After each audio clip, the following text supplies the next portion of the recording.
Елес. Түс екенін әлде өң екенін айыра алмай дал болып жатты. Қорыққаннан орнынан тұра алмады. Бұрыш жақтағы шүмектен су бір ағып, бір тоқтап тұрғанын анық білді.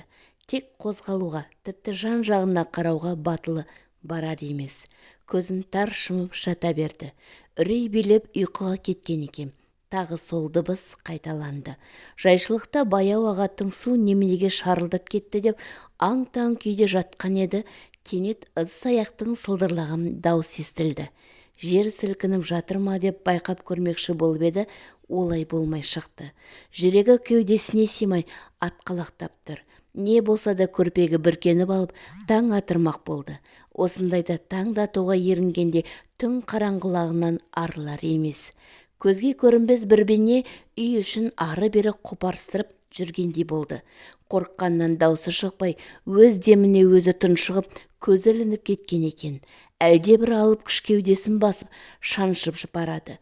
Айғайлауға дәрмені жетпей, ақыл есінен айырылып бара жатып, Алла дегені сол еді, тылсым күш қас пен көздің арасында ғайыпқа айналды. Суға түсіп шыққандай денесін қара тер басып кетіпті. Өз-өзіне келе алмай, қаққан қазықтай боп төсегінде ұзақ отырды. Сәлден соң барып есін жиып, терезенің пердесін ысырды. Жерге жарық түсіп қалыпты. Көңіліндегі үрейден сонда да толық арыла алмай, таза ауа жұтпақ болып терезені ашты. Дәл балконның түбіндегі кәрі теректің бұтақтары арса-арсасы шығып, өзінің тарихынан сыр шертіп мұңайып тұрғандай.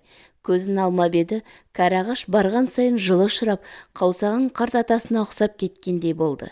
Лезде жанарын тайдырып, терезені тар шауып, көрпесіне бүркене кетті. Бірақ ұзақ жата алмады. Қатты қорқып қалғандықтан болар, қарайған нәрсенің бәрі басында жылы ұшырап, соңында тілмен жеткізе алмайтын қорқынышты құбыжыққа айналып, өзін жұтуға оқталып тұрғандай болады.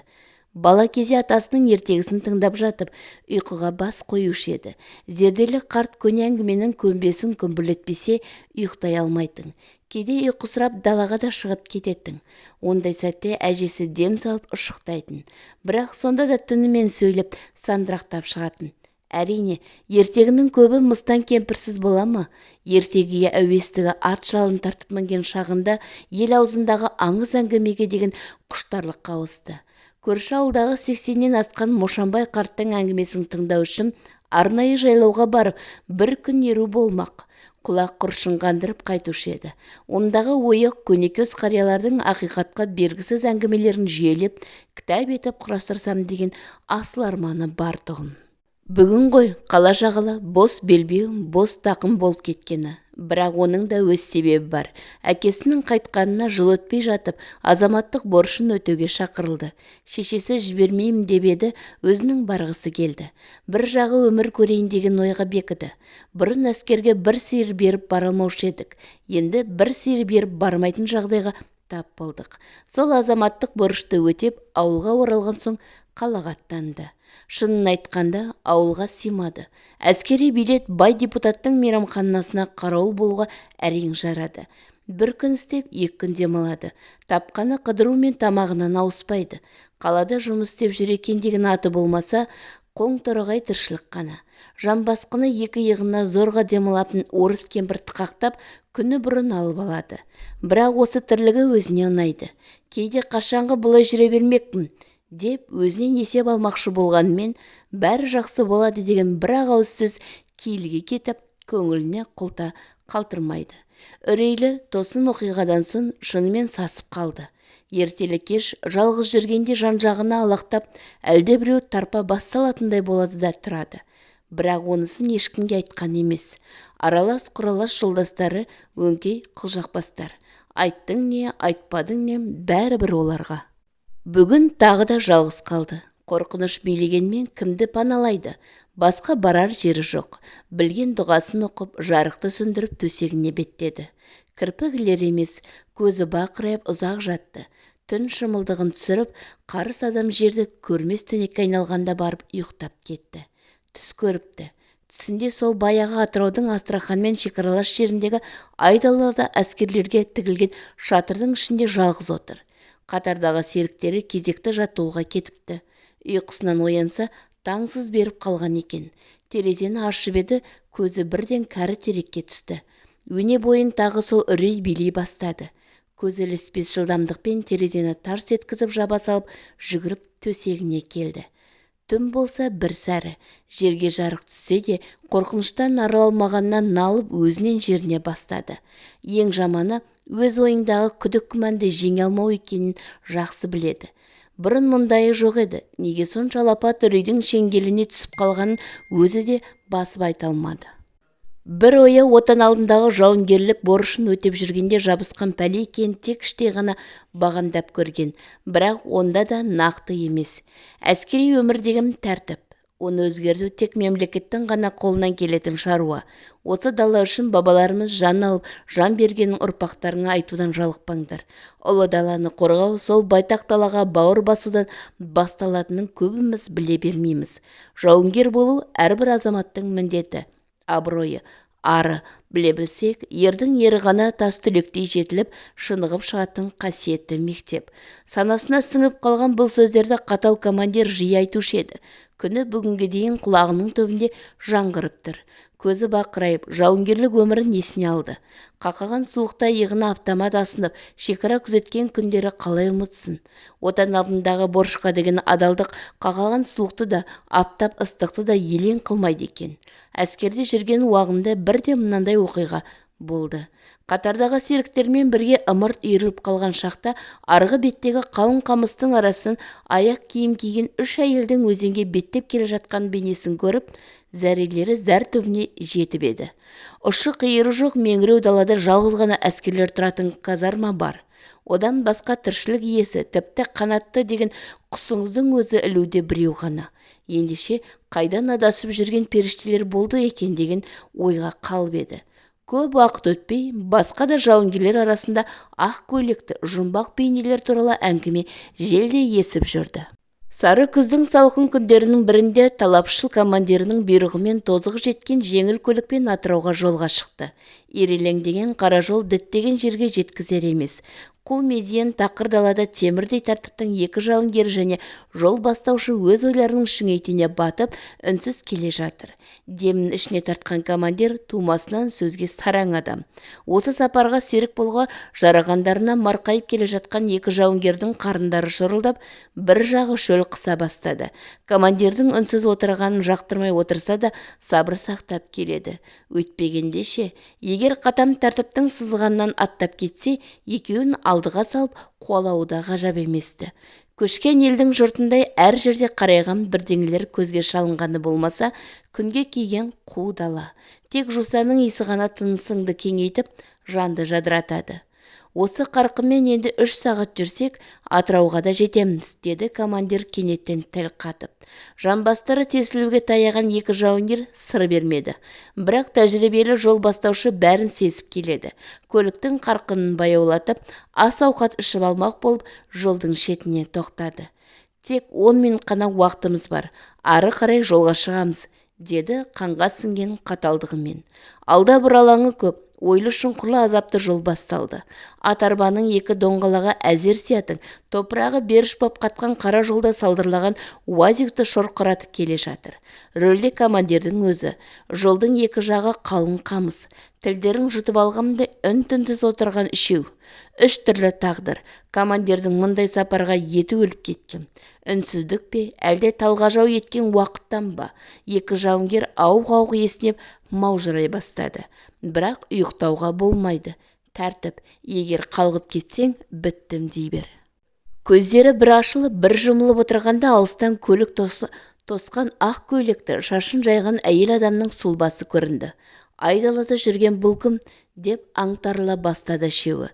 Жын пері боп жүрмесін дегендей бір-біріне жалтақ-жалтақ қарап, жұмбақ бейнеге жақындап қалды. Ойлануға да мүмкіндік жоқ. Неде болса жөн сұраудан басқа амалдың жоғын білді ме, командир көлікті ақырындатып, терезені екі елде ғана төмен түсіріп, «Кімсің, не қылған жансың?» деді. «Құрбыларымнан адасып қалдым, алла кетіңдерші» деді. Басынан аяғына дейін әппақ киініп алған белгісіз жан. Даусы тынық екен, бірақ өңі көрден шыққандай суық, қарауға батылың жетпейді. жоғалары деген сөзі тұтығып, әрең айтқан командирдің жүзі өрт сөндіргенде қуарып, көліктің жылдамдығын құстай ұшырды. Арқан бойы ұзап арттарына қараса ешкім жоқ. Тек оның көзімен көзі түйісіп қалған бұл қанатталған көздің ызғарына шыдамай, есі кіресілі шығасылы күйде еді. Содан қалаға жеткенше үшеуі Ықылас сүресін әлденеше рет қайталап оқыды. Атырауға келген соң командир жауынгерлердің қасынан бір елі тастамай өзі баратын жерлерге де ертіп алып әдет шығарды. Батырға да жан керек деген рас екен. Іле ойына тағы бір әңгіме орала кетті. Ол Мошанбай қарттан естіген Абыз ақсақалдың өз басынан өткен оқиға тұғым. Мұртын ширатып отырып айтып бергені күні бүгінге дейін есінде. Күн оқыс жиналып, көктем жылдағыдан ерте шығып, жер булана бастаған кез. Құлақасымды 2 оқ жемдеп бапта мініп жүргенмін. Жастық қой, күншілік жердің ойын тамашасынан қалмаймыз. Бір күні көрші ауылдағы үзеңгілес досым қонаққа шақыра қалғаны, апақ-сапақта жолға шықтым. Суыт жүріп келемін. Жолай күтпеген жерден аталас туысқан екінім кезге кетті. Мәре-сәре көңілдері жасы, көз байланып қалған шақ, аттарын тебініп, жарысай аға деп құйындай құйғытып өте шықты. Еті қызып, ауыздығымен алысып келе жатқан жануар дүр еткен дауысқа елеңдеп, құлағым қайшылаған соң еркіне жібердім.